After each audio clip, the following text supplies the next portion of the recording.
Hi everyone, स्वागत है आप सभी का टीचिंग गोल्स के इस लर्निंग प्लेटफॉर्म पर। उम्मीद करती हूँ आप सभी लोग बहुत अच्छे होंगे।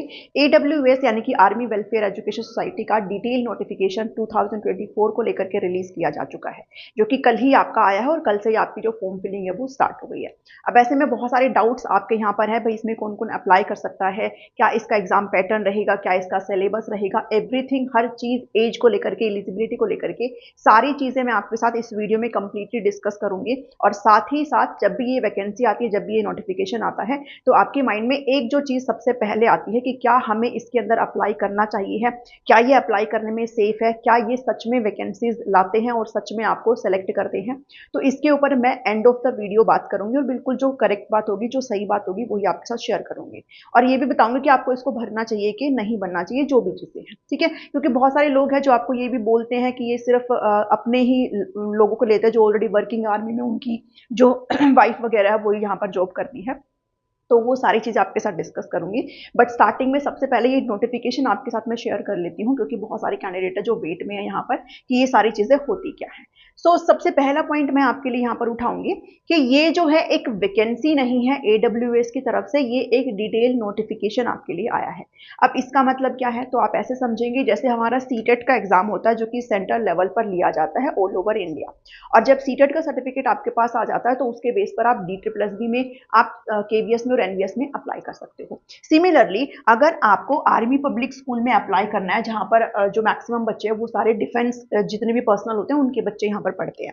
और ये जो स्कूल है आपको वो कहाँ पर देखने को मिलते हैं, तो जितना भी आपका कैंट एरिया होता है, जो भी आपका मिलिट्री एरिया होता है, वहां पर आपको ये स्कूल जो है वो देखने को मिलते हैं। तो अगर आपको इधर जॉब करनी है, जो कि काफी सही सैलरी प्रोवाइड करते हैं, अगर आपको इनके अंदर जॉब करनी है, तो इसके लिए आपको इस फॉर्म को भरना पड़ेगा। आर्मी वेलफेयर एजुकेशन सोसाइटी की तरफ से जो नोटिफिकेशन आया है, इस फॉर्म को भरना पड़ेगा, क्योंकि ये आपको प्रोवाइड करते हैं एक स्कोर कार्ड। और उस स्कोर कार्ड के बेस पर जब भी किसी भी APS के स्कूल में वैकेंसी आएगी, तब आप वहां पर जाकर के अप्लाई कर देना और वहां पर आपको इंटरव्यू देना होता है। तो सारी चीजों को डिस्कस करूंगी, ठीक है। तो सबसे पहले एक चीज समझ लीजिएगा, ये सिर्फ आपका वैकेंसी नहीं है, स्टिल ये वैकेंसी आपकी जो है सर्दियों के टाइम में देखने को मिलती है। तो इसको ही देख लीजिए पहले। APS के अंदर आपको दो तरीके की वैकेंसी निकलती है। एक होती है आपकी फिक्स्ड वाली, जो परमानेंट होता है, और एक आपकी कॉन्ट्रैक्चुअल होती है। और ये काफी देखने को मिलती है। कब देखने को मिलती है? ये जनवरी फरवरी इस अराउंड में आपको ज्यादातर देखने को मिलती है। और मैं आपको वीडियोज भी प्रोवाइड करती हूँ कि किस APS में आपको वैकेंसीज देखने को मिलती है, PRT, TGT और PGT सभी के बेस पर, ठीक है। तो अगर आपके इस स्क्रीनिंग टेस्ट में अगर आपके 50% मार्क्स हैं, 50% मार्क्स है, यानी कि जो आपको यहाँ पर OST, देखो आपका एक पेपर होता है जिसको ऑनलाइन स्क्रीनिंग टेस्ट बोलते हैं, ठीक है। ये जो लेगा पेपर, इसके बेस पर आपको क्या दिया जाएगा, एक स्कोर कार्ड दिया जाएगा, जो कि ऑनलाइन स्क्रीनिंग टेस्ट के तहत होगा। इसका नाम है OST। इसमें आपको दिया जाएगा एक स्कोर कार्ड, और इस स्कोर कार्ड में आपको यहाँ पर कितना नंबर लाना जरूरी है, 50% मार्क्स जो लाना जरूरी है। तो ये स्कोर कार्ड जो है सभी को दिया जाएगा। अगर आपके 50% है, इसके अंदर 200 नंबर का एग्जाम होता है, अगर आपके 100 मार्क्स है यहाँ पर, तो फिर आप जो फिक्स्ड यानी कि जो रेगुलर वैकेंसीज ये रिलीज करते हैं, जो कि कम ही देखने को मिलती है, तो फिर इसके अंदर आप अप्लाई कर सकते हो, ठीक है। अगर आपको कॉन्ट्रेक्चुअल में अप्लाई करना है, तो आपके यहाँ पर 40% मार्क्स अगर है, यानी कि 80 मार्क्स अगर आपके हैं, तो आप यहाँ पर अप्लाई कर देंगे। जब भी आपका नोटिफिकेशन आएगा, जब भी कोई भी स्कूल, आपको जो है एक नज़र रखनी पड़ती है APS की वेबसाइट पर, जो है कि भाई किस स्कूल में वैकेंसी आपकी रिलीज हो रखी है। न्यूज़पेपर वगैरह में भी ये डिक्लेयर करते हैं।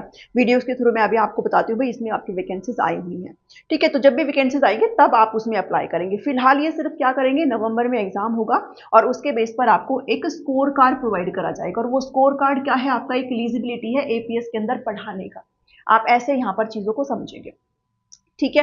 अब बात आती है कि क्या अगर उसकी स्कोर कार्ड नहीं है, तो क्या मैं इसमें अप्लाई नहीं कर सकता या कर सकती। जब भी वैकेंसीज आएंगी तो आप अप्लाई कर सकते हो, ठीक है। अगर आपके पास OST नहीं है, तो आप इसमें अप्लाई कर सकते हो, लेकिन आपके सेलेक्ट होने के 2 साल के अंदर अंदर, विद इन 2 ईयर, आपको इसको पास करना होगा। किसको पास करना होगा?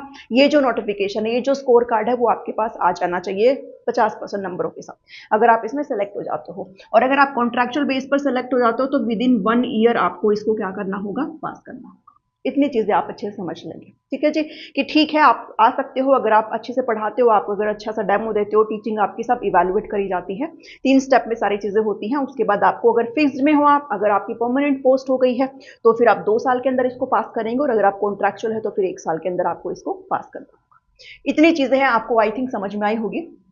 एलिजिबिलिटी की तरफ बढ़ो, इससे पहले डेट्स को देख लो, बहुत ही स्ट्रिक्ट होते हैं डेट्स के लिए, जो डेट दी गई है इसके तहत ही चलेंगे। यहाँ पर कल से फॉर्म फिलना स्टार्ट हो चुके हैं, 25 अक्टूबर तक फॉर्म भरे जाएंगे। एग्जाम भी 23 से 24 नवंबर को ले लिया जाएगा। 25 नवंबर रिजर्व रखा गया है कि अगर कोई भी चीज बच जाती है तो फिर वो तब कर लिया जाएगा, ठीक है। और जो रिजल्ट है वो भी 10 to 15 डेज के अंदर आपको देखने को मिल जाएगा, और विद इन 20 डेज के अराउंड आपको स्कोर कार्ड भी प्रोवाइड कर दिया जाएगा। सो बहुत जल्दी जल्दी सारी प्रोसेस होती है, बिकॉज उसके बाद फिर एपीएस के अंदर वैकेंसीज आना स्टार्ट हो जाती है, जो कि जनरली आपको कॉन्ट्रैक्चुअल देखने को मिलती है, फिक्स्ड भी देखने को मिलती है, ठीक है। तो एंड में बात करेंगे कि आपको इसमें अप्लाई करना है कि नहीं करना है। तो राइट नाउ एलिजिबिलिटी पर चलते हैं। तो एलिजिबिलिटी की अगर बात करें तो सबसे पहले टीजीटी है। यहाँ पर टीजीटी के अंदर आपको ग्रेजुएशन में 50% नंबर यहाँ पर मांगे गए। आप जिस पर्टिकुलर सब्जेक्ट के अंदर अप्लाई कर रहे हो उसमें आपके 50% नंबर से कम नहीं होने चाहिए, ये बिल्कुल स्ट्रिक्टली बोलते हैं। एग्रीगेट, ठीक है, बिल्कुल आपके 50%, और बीएड में भी आपके 50% मार्क्स होने चाहिए, देन यू कैन अप्लाई। इसके अलावा पीआरटी में ग्रेजुएशन वाले भी अप्लाई कर सकते हो, डिप्लोमा वाले भी अप्लाई कर सकते हो, बीएड वाले भी अप्लाई यहाँ पर कर सकते हैं। लेकिन अगर बीएड वाले इसमें अप्लाई कर रहे हैं तो आपको क्या करना होगा, सिलेक्शन के बाद आपको 6 मंथ का एक ब्रिज कोर्स यहाँ पर करना होता है। 6 मंथ का एक ब्रिज कोर्स यहाँ पर आपको करना होगा एनसीटी के तहत, ठीक है, national council for teacher education के तहत आपको एक 6 महीने का ब्रिज कोर्स करना होगा, जो भी बीएड वाले हैं, ठीक है। तो ये चीजें आप जरूर ध्यान में रखेंगे। इसके अलावा आपको यहाँ पर इसकी बात करूं, टीजीटी और पीआरटी की अगर बात करूं तो सीटेट और टेट जो है वो मैंडेटरी नहीं है फॉर अप्लाइंग दिस एडब्ल्यूएस इस नोटिफिकेशन के तहत अप्लाई करने के लिए। आपका सीटेट या फिर जो भी आपका स्टेट टेट है वो यहाँ पर मैंडेटरी नहीं है। लेकिन अगर आप यहाँ पर सेलेक्ट हो जाते हो, यहाँ पर अगर आप सेलेक्ट हो जाते हो, फिर आपको जब आपका सिलेक्शन होगा, आपका अपॉइंटमेंट तक आपके पास यहाँ पर जो सीटेट और टेट है वो क्लियर होना जरूरी है। अगर आपकी अपॉइंटमेंट तक आपका सीटेट और टेट क्लियर नहीं हुआ तो फिर आप एडहोक बेस में डाल दिए जाओगे, आप परमानेंट के उस पर नहीं डाल दिए जाओगे, ठीक है। तो कहने का मतलब यह है कि आप जो है अप्लाई तो कर लो, लेकिन आपको ये सारी चीजें क्लियर करनी पड़ेगी। करना तो पड़ेगा ही, चाहे पहले करो चाहे बाद में करो। तो फिलहाल तो मैंडेटरी नहीं है, तो आप अप्लाई कर सकते हो, कोई भी यहाँ पर कोई इशू नहीं है, कोई भी कैंडिडेट यहाँ पर अप्लाई कर सकता है। अगेन जो पीजीटी है उसमें आपने पोस्ट ग्रेजुएशन जिस सब्जेक्ट में कर रखी है 50% नंबर मांगे गए हैं, और बीएड आपके यहाँ पर होनी चाहिए है, ठीक है। कि इन्होंने ये कहा है कि अगर लेट्स से कि आप अगर टीजीटी के लिए अप्लाई करना चाहते हो और टीजीटी में आपके 50% नंबर नहीं है जिस पर्टिकुलर पोस्ट पर आप अप्लाई करना चाहते हो, अगर आपके पीजीटी आपने कर रखा और फिर उसमें आपके 50% नंबर है, देन आप अप्लाई कर सकते हो टीजीटी के लिए, ठीक है। ये यहाँ पर इन्होंने बोला गया है। सिमिलरली आप ऐसे पीआरटी में कर सकते हो। फिर बात करते हैं सिलेक्शन प्रोसेस की, कि सिलेक्शन यहाँ पर किस प्रकार से किया जाएगा। तो सिलेक्शन में इनका 3 है यहाँ पर। सबसे पहला तो क्या है, आपका ओएसटी है, जिसके तहत आपको स्कोर कार्ड दिया जाएगा, और इस स्कोर कार्ड के तहत आप किस में बैठेंगे, आप बैठेंगे इंटरव्यू में, ठीक है, जिसमें आपका साक्षात्कार लिया जाएगा, आपसे आपके सब्जेक्ट की जानकारी आपसे मांगी जाएगी, ठीक है। उसके बाद आपका टीचिंग स्किल्स यहाँ पर देखी जाएगी, कोई भी डेमो वगैरह आपका लेकर के देखा जाएगा, जो कि होता ही होता है। और कंप्यूटर प्रोफिशिएंसी यानी कि कंप्यूटर की आपको कितना ज्ञान है ये भी यहाँ पर जांचा जाता है। तो आपसे करवाया जाता है कंप्यूटर पर काफी सारी चीजें। आप जो जिसने भी कभी सिलेक्शन लिया है तो उनके काफी वीडियोस आपको यूट्यूब पर देखने को मिल जाएंगे, ठीक है। तो ये सारी चीजें आपको 3 स्टेप में ये सारी चीजें होती है। उसके बाद आपका फाइनल कॉल, अगर आप सेलेक्ट होते हो तो आपको फाइनल कॉल आता है, अदरवाइज नहीं आता है। एज की अगर बात करें तो ये सारी चीजें बाद की हैं, ओके, जब आपकी वैकेंसी निकलेगी। फिलहाल तो हम सिर्फ ओएसटी की ही बात कर रहे हैं। फ्रेशर है तो बिलो 40 साल आप अप्लाई कर सकते हो। अगर आपको 5 साल का एक्सपीरियंस है तो बिलो 45 ईयर्स आप इसमें अप्लाई कर सकते हो। 7 साल का अगर एक्सपीरियंस है तो बिलो 50 आप इसमें अप्लाई कर सकते हो। और अगर 9 साल का एक्सपीरियंस है तो बिलो 57 ईयर्स आप इसमें अप्लाई कर सकते हो। लेकिन एक्सपीरियंस का मतलब ये है कि आप अगर टीजीटी के लिए अप्लाई कर रहे हो तो आपका जो एक्सपीरियंस है वो भी आपका टीजीटी में ही होना चाहिए है, ये इन्होंने बोला है। ऐसा नहीं है कि आपका पीआरटी में एक्सपीरियंस और आप पीजीटी में भर दोगे, टीजीटी में भर दोगे, आपका सेम में होना चाहिए एक्सपीरियंस, ये इन्होंने बोला है। ठीक है, तो अब आपकी लास्ट चीज यहाँ पर बच जाती है, दैट मीन्स एग्जाम पैटर्न। तो 200 नंबर का क्वेश्चन आता है, ठीक है, 200 मार्क्स का क्वेश्चन आ जाएगा। यहाँ पर 200 ही क्वेश्चन आपसे पूछे जाएंगे। 1/4 की नेगेटिव मार्किंग आपको यहाँ पर देखने को मिलेगी। इसके अलावा जो इनका स्ट्रक्चर है वो मुझे बहुत पसंद है, क्योंकि ये पहले से ही बता देते हैं कि हम इतने क्वेश्चन इतने जो है यहाँ से पूछेंगे, और सब्जेक्ट स्पेसिफिक में भी ये बता देते हैं कि इस पर्टिकुलर क्लास के इतने क्वेश्चन हम इजी लेवल में पूछेंगे, इतने क्वेश्चन हम मीडियम लेवल में पूछेंगे, और इतने क्वेश्चन हम डिफिकल्ट लेवल में पूछेंगे। तो आपको मैं एक स्क्रीन शॉट यहाँ पर डाल रही हूँ, आप उससे चेक कर सकते हो। तो कह रहा कि आपके 3 सेक्शन होंगे। बेसिक जीके और करंट अफेयर्स आपसे पूछा जाएगा, 10 क्वेश्चन आएंगे ओनली, और वो भी 1 से लेकर के 10 क्वेश्चन। पहले ही सीरियल नंबर बता दिया कि 1 से लेकर के 10 क्वेश्चन आपको बेसिक जीके और सीए के यहाँ पर देखने को मिलेंगे। उसके बाद पैडागोजी, करिकुलम और एजुकेशन पॉलिसी आपको देखने को मिलेगा। इसके अंदर आपका पूरा क्या आ जाता है, एनसीएफ आ जाता है 2005, और इसके अलावा न्यू एनसीएफ यानी कि जो आपका लेटेस्ट वाला है, जो मैंने करवाया हुआ है, ठीक है, 2023 वाला। एनईपी आपको यहाँ पर पढ़ना है, आरटी आपको यहाँ पर पढ़ना है। तो ये सारी चीजें आपको यहाँ पर पढ़नी है। तो इसके 20 सवाल आपको देखने को मिलेंगे, जो कि 11 से 30 क्वेश्चन नंबर यहाँ पर मार्किंग में रहेंगे। उसके बाद आपका जो आ जाता है वो आपका 85% जो कंटेंट है, 85% जो क्वेश्चंस है वो आपको आपके एकेडमिक से देखने को मिलेंगी। जिस पर्टिकुलर पोस्ट के लिए आप अप्लाई कर रहे हो वहां से आपको 170 क्वेश्चन यहाँ पर देखने को मिलेंगे। और इन्होंने ये भी बता रखा है कि सिंपल कितने क्वेश्चन पूछे जाएंगे, जो मॉडरेट लेवल है क्वेश्चन का वो कितने पूछे जाएंगे, डिफिकल्ट कितने पूछे जाएंगे, और किस क्लास तक के पूछे जाएंगे, ये भी ये कंफर्म आपको बता देते हैं। ठीक है, तो इससे आपको थोड़ा ईजी पड़ जाता है तैयारी करने में। So this is your exam pattern and this is all about your notification जो कि AWS का है। ठीक है, तो मैं पहले वीडियो नहीं बना पाई थी, तो अभी मैंने आपके साथ डिस्कस कर लिया। आई होप अब आपके कोई भी डाउट नहीं रहेंगे। अगर अब भी डाउट है तो आप वहां पर कमेंट करके मुझसे पूछ सकते हो। अब बात आती है लास्ट चीज़ों की, जिसके बारे में आप वेट कर रहे हो कि हमें इसमें अप्लाई करना चाहिए कि नहीं करना चाहिए। क्या ये सच में है कि भाई ये कॉल नहीं करते हैं, इनकी वैकेंसीज आती है लेकिन वो इंटरनली उस चीज़ को फिल कर लेते हैं। तो देखो बहुत सारी चीज़ें सही भी होती हैं और बहुत सारी चीज़ें जो है वो फैलाई भी जाती है।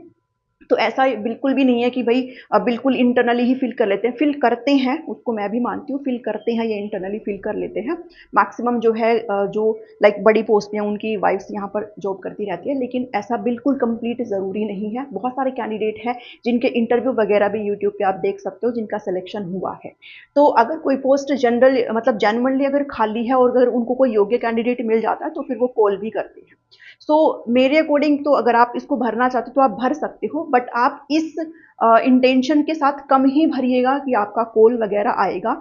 आप सिर्फ अपने एक एक्सपीरियंस के लिए इसको भर सकते हो कि भाई आपके पास एक्सपीरियंस आ जाएगा। आप अगर कहीं और जाएंगे तो आप अपना वहां पर ऐड ऑन करके बता सकते हो कि आपका AWS का भी स्कोर कार्ड आपके पास है। और अगर कभी भविष्य में वैकेंसी आती है तो अगर आप अप्लाई करते हो तो आपके पास भले ही इसके लिए आपको ना बुलाए तो भी अच्छी बात है, ना बुलाए तो भी अच्छी बात है, लेकिन उसके लिए आपको एक आइडिया लग जाता है कि कैसे आपका इंटरव्यू होता है, जिसमें जो कि आपको NVS में हेल्प करेगा और KVS में आपको हेल्प करेगा। मैं तो आपको यही कहूंगी कि आप अगर भरना चाहते हो तो आप भर सकते हो।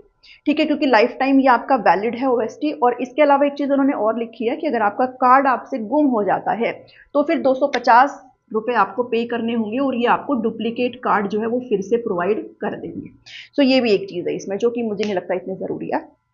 ठीक है, और बाकी अगर आप अपनी नंबरिंग सुधारना चाहते हो तो आप हर साल दे सकते हो OST, ये भी यहाँ पर लिखा गया है। इट्स टोटली योर चॉइस, आप इसको भरना चाहते हो कि नहीं भरना चाहते हो, लेकिन आपकी जॉब लग ही जाएगी। इस इंटेंशन के साथ कम ही भरिएगा, आपको एक्सपीरियंस हो जाएगा अच्छे से भाई किस तरीके से क्वेश्चन पूछे जाते हैं, कैसे आप इंटरव्यू को फेस करोगे। तो ये अगर एक्सपीरियंस आपको चाहिए तो फिर आप यहाँ पर जा सकते हो। बाकी जिसका भी सिलेक्शन होता है फिर वो एक अच्छी पोस्ट हो जाती है फिर, क्योंकि अच्छा स्ट्रक्चर है, सारी चीजें है ना, वो एक स्ट्रिक्ट डिसिप्लिन टाइप वो स्कूल होता है और अच्छी चीजें होती हैं सारी। सैलरी स्ट्रक्चर भी काफी अच्छा देखने को मिलता है। दिस इज ऑल अबाउट जो मैं आपके साथ आपको बताना चाहती थी, कन्वे करना चाहती थी। आई होप आपको समझ में आया होगा सारी चीजें। वीडियो पसंद आई तो इसको जरूर लाइक करें, शेयर करें सभी के साथ, और चैनल पर नए हैं तो सब्सक्राइब प्लीज जरूर कर लें। मिलती हूँ नेक्स्ट वीडियो में। Thank you, thanks for watching.